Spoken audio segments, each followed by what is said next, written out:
High squid game season 3 की ending को बहुत सारे फैंस मानने को तैयार नहीं हैं। उनके हिसाब से जी हुन का ये हालत नहीं होना चाहिए था, और एटलीस्ट अगर वो ये हालत करता भी तो सारे गेम के राह जान के वीआईपीज को पकड़ा के और सब कुछ डिस्ट्रॉय करके जाता, तब इसका थोड़ा मीनिंगफुल रिजल्ट भी होता। बल्कि जी हुन एक तरीके से अपनी कहानी आधी अधूरी छोड़ के गया। हालांकि उसने ह्यूमैनिटी से रिलेटेड काफ़ी इंपॉर्टेंट मैसेज दिया कि उसके अंदर अब भी इंसानियत बची है। वो दूसरे के बच्चे को बचाने के चक्कर में अपना खुद का सेक्रीफाइस कर सकता है।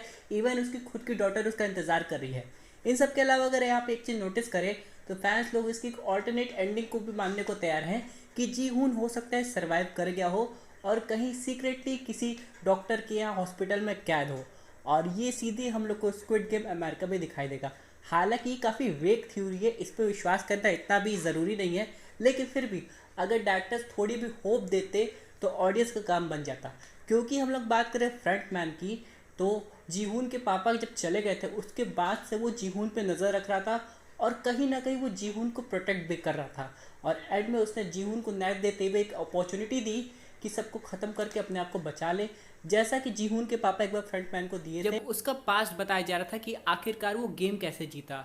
लेकिन अगर हम लोग बात करें इस ऑल्टरनेट एंडिंग और अगर हम लोग सपोज कर ले कि जी हुन सर्वाइव कर जाता है, तो उसके बाद का क्या उस कंट्री का स्क्विड गेम हमेशा के लिए ख़त्म हो गया क्योंकि वो आइलैंड डिस्कवर हो गया था और वो सीधे चला गया अमेरिका में, या फिर अमेरिका वाले अपना खुद का एक अलग स्क्विड गेम बनाने की तैयारी में है। इन सब के अलावा फैंस के बारे में सबसे इंपॉर्टेंट क्वेश्चन ये है कि अगर ये फ्रेंचाइजी यहीं पे ख़त्म हो जाती है तो इसका कोर कहाँ से हुआ था, क्योंकि बहुत सारे फैंस इसके अलावा प्रीक्वल की भी डिमांड कर रहे हैं कि जब फ्रंटमैन था तो उसने बाकी गेम्स कैसे खेले, और यहाँ तक कि जो जीहून के पापा थे वो यहाँ पे कैसे आए। क्योंकि आप लोग को पता होगा सीज़न 1 में हम लोग को ये खबर मिली थी कि उसके पापा अर्ली एज में ही घर छोड़ के चले गए थे और बाद में रिवील हुआ उसी का बाप है।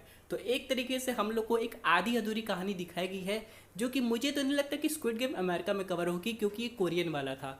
तो आखिरकार डायरेक्टर्स ने कहानी इनकम्प्लीट क्यों छोड़ी, और कहीं ना कहीं अगर वो जीहून से रिलेटेड कोई हिंट देना चाहते हैं तो ऑडियंस सही में सरप्राइज हो जाएगी, क्योंकि बहुत सारे फैंस इससे काफ़ी ज़्यादा अनसेटिस्फाइड हैं। इसके अलावा इस वेब सीरीज़ में इतना ज़्यादा पोटेंशियल है कि अगर जीहून को हॉस्पिटल में दिखा के वो लोग सीज़न 4 की अनाउंसमेंट कर देते तब इसका जो रेटिंग है वो कहीं और ही चला जाता।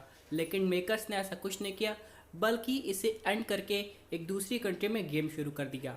और अगर जीहून की पॉसिबिलिटी बनती भी है किसी तरह वो रिटर्न हो जाता है, तो डायरेक्टर्स को ये समझाने में कोई दिक्कत भी नहीं आनी चाहिए कि आखिरकार ये सब कैसे हुआ, क्योंकि वो बस एक फाइनल शॉट दिखाया गया था, एंड में उसका कुछ पता नहीं चला था। उसकी बॉडी उसके बेटी के पास नहीं गई थी, फ्रंटमैन ने उसके साथ आगे जाके क्या किया ये सब भी रिवील नहीं हुआ था। हालांकि एक सिंपल फैन थ्योरी है, लेकिन इस थ्योरी से कनेक्ट होके जीहून स्क्विड गेम अमेरिका में हम लोग को देखने को मिल सकता है। वैसे आप लोग को क्या लगता है, क्या इसके पीछे कोई और वैलिड थ्योरी है? आप लोग भी कमेंट करके ज़रूर बताइए।